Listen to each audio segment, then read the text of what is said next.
In this HVACR training video, we're going over how to add refrigerant into a R-410A air conditioning system. So I'm going to show you step by step what happens with the pressures, with the temperatures, and we use a subcooling and superheat method in order to check the refrigerant charge. So I'm going to show you how to know when it's fully charged. So I'll show you all of those steps, and if you want to learn about the methods that we use out in the field, we have these quick reference cards that you can use when you're checking the charge and adding refrigerant, and also when you're troubleshooting. We also have a PT chart there, and if you want to learn about preparation of an air conditioning system and checking the charge and troubleshooting, make sure you check out our book, The Refrigerant Charging and Service Procedures for Air Conditioning, over at our website at acservicetech.com. Now we're going to get started.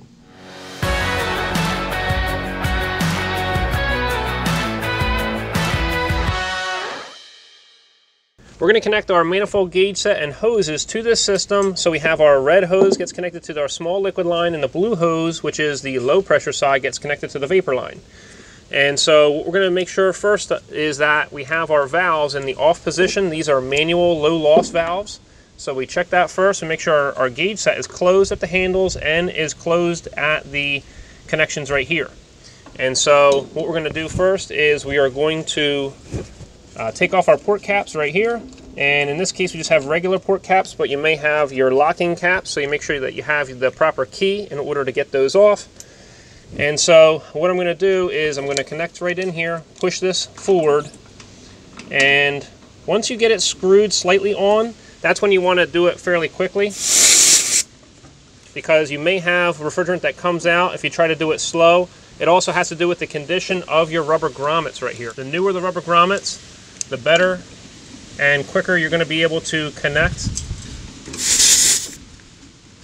So right there. So now we're tightened, and so we're reading our pressures, and what we're going to do is we need to purge the air out of the lines here, here, and here.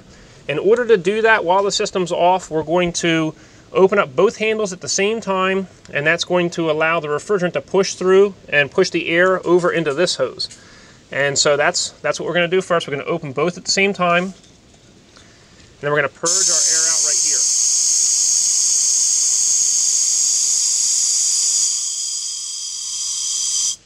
All right, so now we have refrigerant in all three hoses. You may not see a flash of liquid because this system is not running. And so what we want to do is we're going to connect this onto our bottle right here, and it is going to be hard to tell, you know, if you got all of the air out, but it doesn't take a whole heck of a lot of time in order to get the air out of the hoses. So you don't want to just leave it open for a very long time, but you also don't want to get air into your system. So what we're going to do is we're going to open up this valve here, and we want to get the air out here. And then we're going to close that down. So now we have our tank attached to this hose, and we want to shut our valves right here. So then we can open up our tank. We can do that at the bottom of the tank right here. This tank is actually upside down right now, and that's because right here, this tank has liquid in the bottom and vapor at the top, and we want to have liquid exiting this tank. And so it has to come out as a 50-50 mixture of R-32 and R-125 in order for the refrigerant R-410A to stay intact. And so now at this point, we're going to turn our scale on as well. So we want to make sure that we zero that out. Now, if you were to purge the air out of these hoses while the system is running, you would do the vapor side first, and then you do the liquid side after that. And then you would see a flash coming out of the liquid line as a verification that only liquid is now in the hoses. And obviously you don't want to let the flash occur too long, because then refrigerant would escape to the atmosphere. You're trying to minimize refrigerant loss to the atmosphere because that's bad for the ozone. So, all right, so now we're ready there, and what we're going to do next is we're going to attach our temp sensors onto the lines here and here. And so I'll go ahead and do that, get reset, and then we'll turn this system on. By the way, we also already checked the airflow inside. This unit is a 2-ton system. We're blowing about 751 CFMs, that's cubic feet per minute. And so you need 400 CFMs for every ton. So we have right about the proper amount of airflow. The filter is checked, and the indoor unit has a piston metering device. And so we're going to be using the superheat method. So we can use our quick reference cards here in order to check the charge I already know that this system is low on refrigerant, but we're going to turn the system on, check the charge, and then add refrigerant into the system. Now we're going to push the disconnect in and turn the unit on.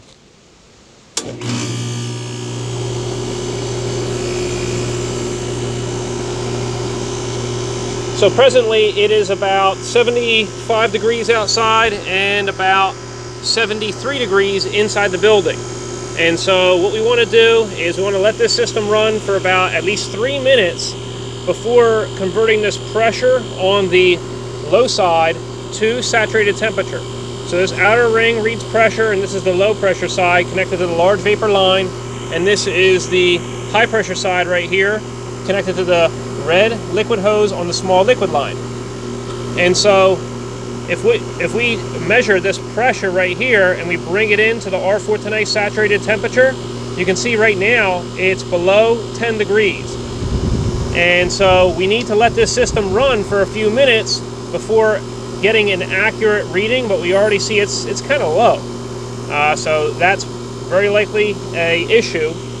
And anytime that our saturated temperature is below 32 degrees, it's either one of three things. It could be low refrigerant charge, low indoor airflow, or a liquid line restriction.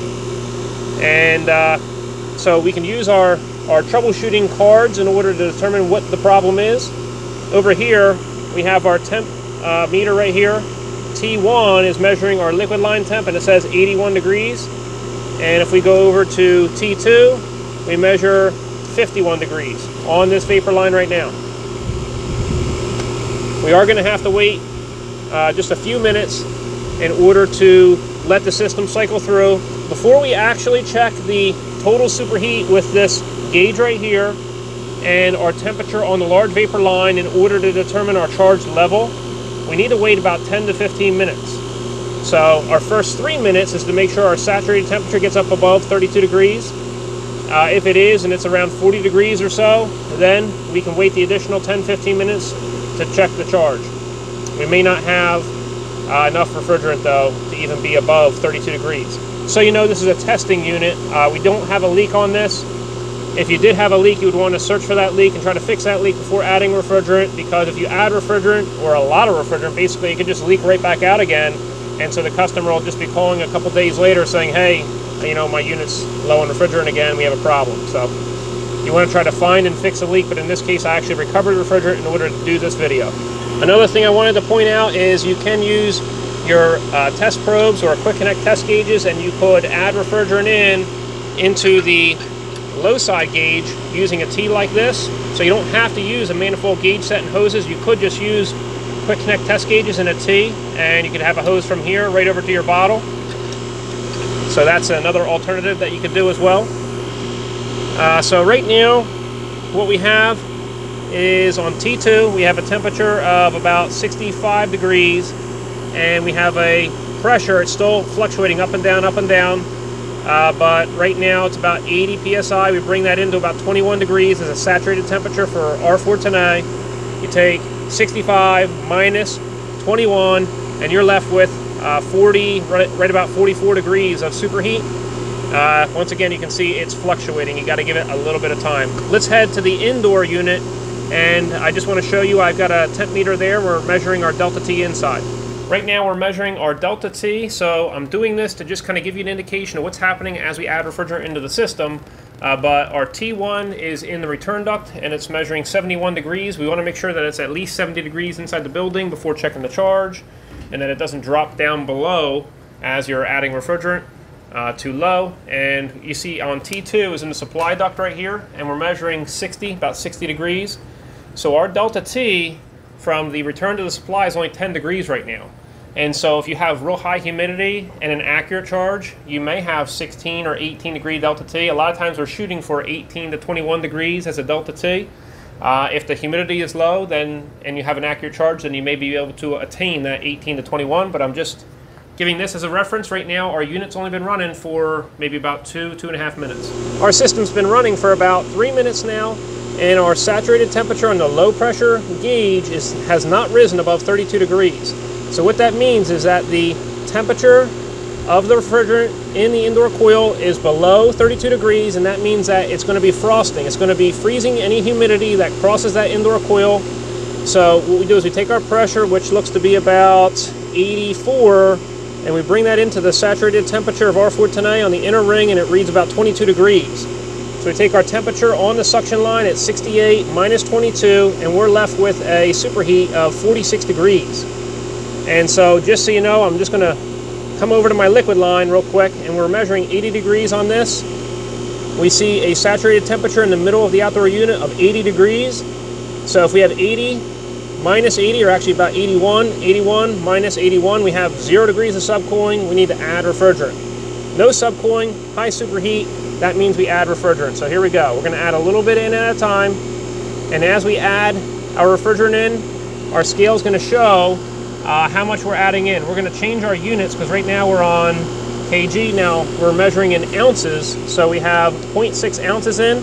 We're going to add a little bit of refrigerant at a time because it's coming out of the bottle as a liquid, and we're putting it into the vapor side, and it's going right into the vapor compressor. You don't want saturated refrigerant going into the vapor compressor. Saturated means liquid and vapor at the same time. It's going to end up slugging the compressor. So you don't want to just open this handle and just let it fly in there. You want to do it a little at a time. You can also use a quick charge adapter, and that would flash the refrigerant as it goes into the system. So we know we're very low. Once again, I recovered the refrigerant out of this system. It's not a leak. We're not just weighing a ton of refrigerant into this system and it's just going to leak out again. I'm just doing this to show you what happens. So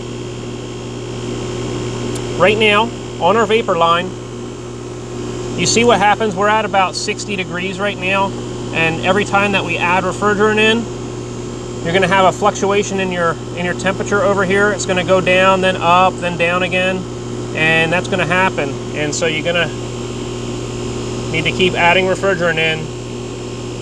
We certainly need to be above 32 degrees.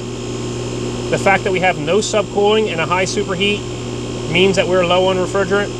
If we had the correct amount of subcooling, say we had like 10 degrees or 12 degrees of subcooling, and we had a low saturated temperature, it's likely a liquid line restriction problem. So we're just going to keep adding refrigerant. We have about 4.6 ounces in right now. If you ever have to add a lot of refrigerant into a system, say like a pound or 2 pounds or something like that, you may want to turn the outdoor unit off and let the indoor coil fan run for a little bit, just in case at any point the evaporator coil was frozen. So this whole time the evaporator coil would have been below 32 degrees, and so this tells you the saturated temperature in the middle of the indoor coil.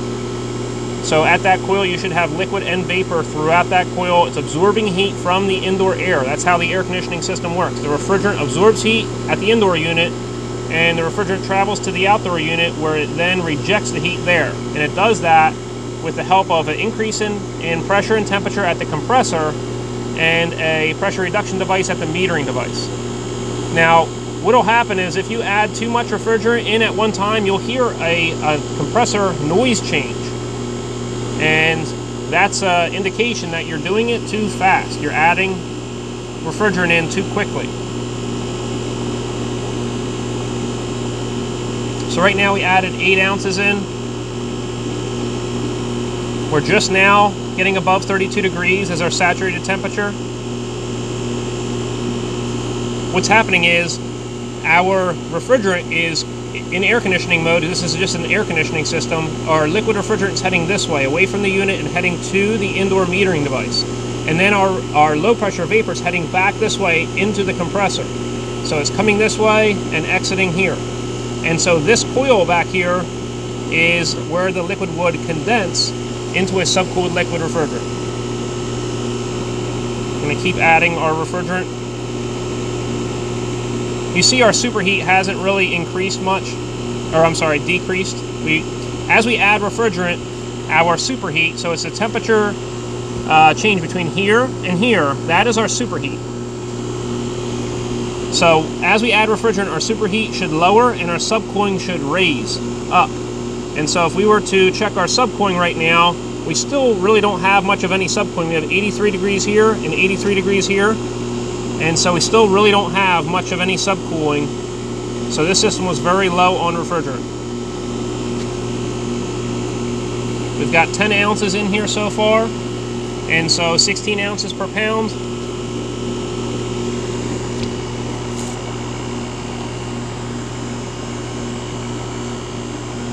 Our vapor saturated temperature, at least for the moment, is about 38 degrees. So it's really not about pressures. You know, people ask, hey, what's the operating pressure for R-410A? Well, it doesn't matter as much as temperatures do. The whole system works on temperature. So it's a saturated temperature at the indoor coil, your temperature on the vapor line here, and your saturated temperature in the middle of this coil here, and your temperature where it exits at. So the saturated temperature of the refrigerant out here should be around, say, 10 degrees higher than where it is where it exits right here. That's called the subcooling. And the superheat, what that is you should have saturated refrigerant in the indoor coil, and as it absorbs heat, it phase changes into a completely vapor state. And after it does that by absorbing heat from the indoor air, it turns into a vapor and then increases in temperature. And so if we're reading the saturated temperature here on this gauge at, say, 37 degrees, and we have a temperature on the line of 60 degrees, and that means we have about 23 degrees of superheat. So that superheat is lower. Now, we got this above 32 degrees, and so now we want to go back to the indoor unit. We want to check to see what our indoor wet bulb temperature is. And so we're going to let this thing run for just a little bit out here. And we did add our 12 ounces, but now we need to determine what our target superheat needs to be. So let's go ahead and do that. Our DeltaT has risen to 16.5 degrees. And so if we were to look at our T2 measurement, we got 53 degree air coming out of our supply duct.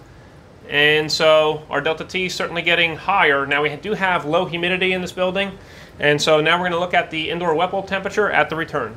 So right here we're measuring 54 degrees as our indoor wet bulb temperature. Now we need to take our outdoor dry bulb temperature in order to determine what our target superheat needs to be. So now that we have our indoor wet bulb temperature of 55 degrees, it's between 54 and 56. Our outdoor temperature is 72. And so what we want to do is we want to, so 72, 71 and a half, we're going to go with, say, 70. To bring that over, it's between 7 and 10 degrees as our target superheat. And so let's just go with, say, 8 degrees is our target superheat.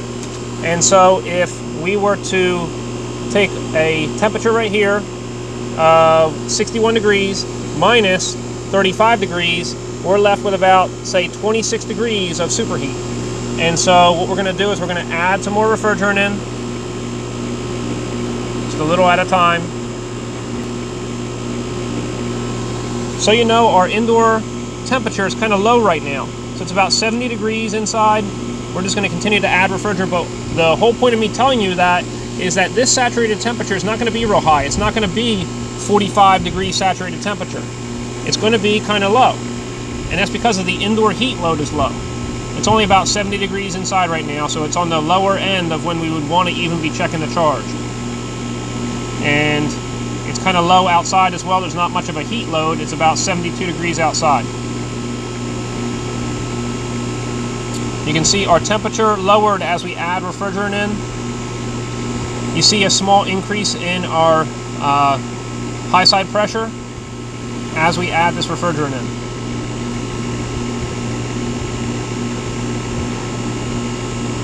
It's very windy out here, so hopefully that doesn't mess up the sound too bad for you. So we're at about 14 ounces. So we're going to let this sit for just a little bit, and we're just going to continue to monitor this. So if our target superheat is 8 degrees, we want to now calculate what our actual superheat is. So we got 59 minus 35, and we have about, what was that, 24 degrees of superheat. So we're going to continue to add a little bit of refrigerant.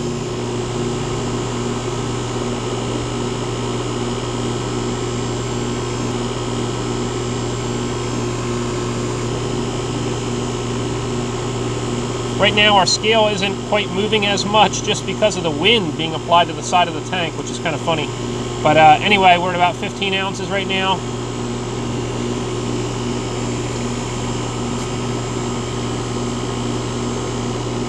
So you always want to zero your scale out before you start charging so you know exactly how much you're adding in.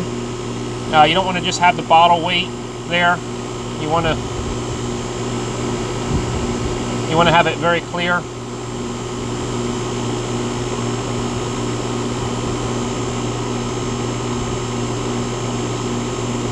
So if you just open up this handle and you add a lot of liquid refrigerant right into the system, you know, you're going to be damaging the compressor. It's called slugging the compressor, and so you don't want that to happen.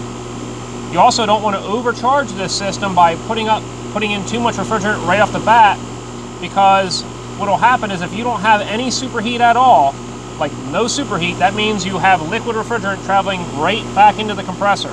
So that is the saturated refrigerant that's at the indoor coil. It never gets to change into a vapor, and you just have saturated refrigerant going right into the vapor compressor, and that will damage it. So you kind of have to do this slowly at the same time. Our indoor temperature now is about 69 degrees, so it is lower. So we want to try to get this done kind of quickly. Right as you add your refrigerant, the temperature is going to go down, but then it might come up a little bit. It'll then kind of come back down. We just added a little bit of refrigerant, so I want to give it a sec just to kind of cycle through the system before I check the charge again.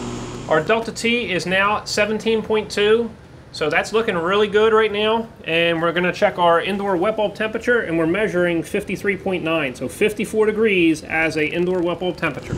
Our indoor wet bulb temperature was 54 degrees, and so we have an outdoor temperature of 73 degrees. As you can see, we're getting off of the chart now, and so we're reaching the point in which we can't really check the charge anymore because the indoor dry bulb temperature is so low and the indoor temperature is so low.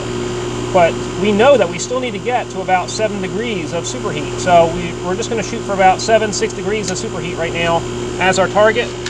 And so you can take our temperature on our vapor line, and it's reading 47 degrees minus about 37 degrees, and we have about 10 degrees of superheat right now. So we're very close. So that's about it. And so what I'm going to do at this point is we have liquid in our refrigerant hose, and so what I'm going to do is I'm going to close off the bottle right now. So we're going to shut this right here, and we'll close our bottle down.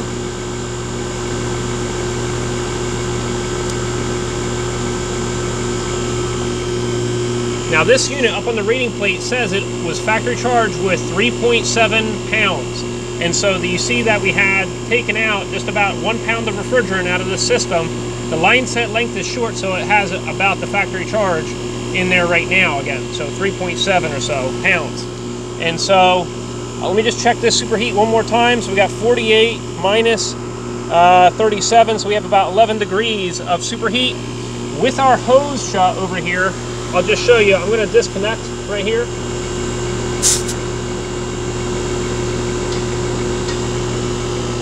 So we still have liquid refrigerant in this hose. So what I can do is I can charge this liquid refrigerant into the system a little at a time, and that will lower our superheat down.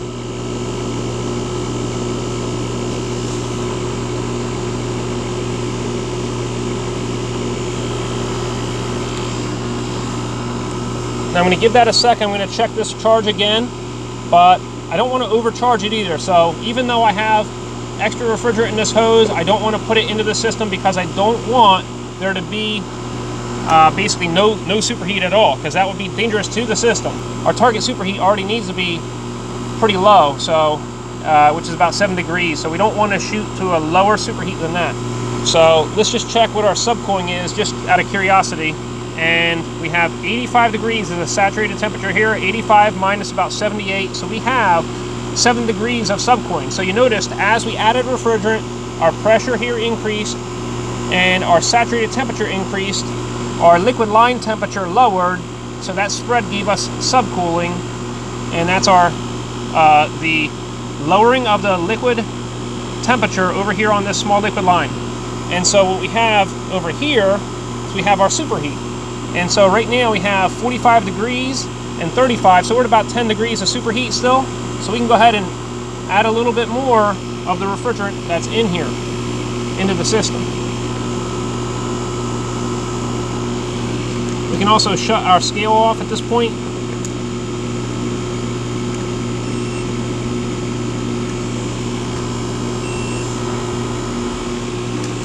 So we're gonna go ahead and open this up again.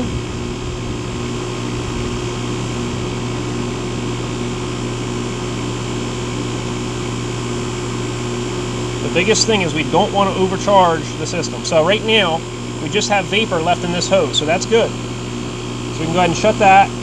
We'll give it a sec and we're going to monitor what our superheat is. So right now, we are accurately charged. We have 37 degrees here, and we've got 43 or 44 degrees here. So we have about 6 or 7 degrees of superheat. And so I've been monitoring this for about 3-4 minutes now, and even though these changed just a little bit, we still remain at about 6-7 degrees of superheat. So where we would normally do a disconnect procedure where we shut this red hose off right here at this valve and disconnect and then try to charge that refrigerant into the low side, I'm not going to do that because I don't want to end up overcharging this system. So all I'm going to do now is I'm just going to disconnect from here and here, and that's going to be it. So what I'm going to do to disconnect is, while the system's running, I'm just going to shut off this and I'm going to disconnect the low pressure side. And what you can do on this side is you have high pressure subcooled liquid refrigerant, so you could disconnect now, or you could shut the system off, let the pressure lower, and then go ahead and disconnect right here.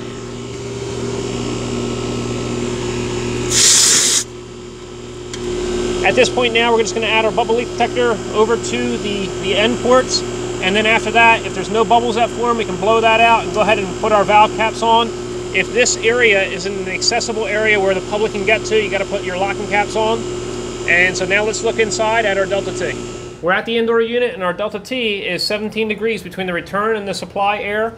This system has a fixed orifice, so we had to use the total superheat method, and you really want to check your total superheat in order to know what your charge level is. You don't want to just go by your DeltaT. So I hope this video helped, and if you want to learn more about HVAC, make sure you check out our book, The Refrigerant Charging and Service Procedures for Air Conditioning.